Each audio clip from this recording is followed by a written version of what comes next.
Welcome to Man Does Tech, where I solve the problems you didn't even know you had.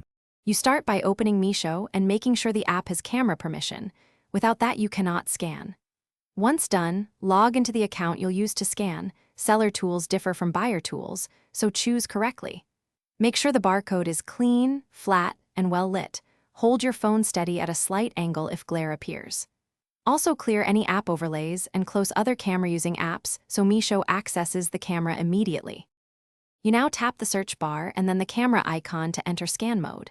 This opens Meesho's integrated scanner so you can capture UPC or EAN codes.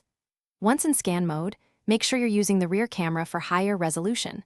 Switch if the wrong camera is active.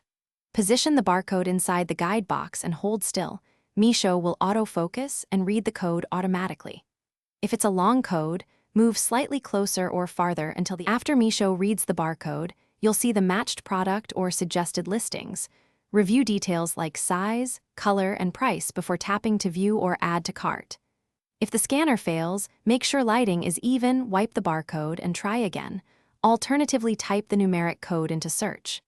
If problems persist, close and reopen Meesho or clear the app cache, because stale data or camera permission glitches often block recognition.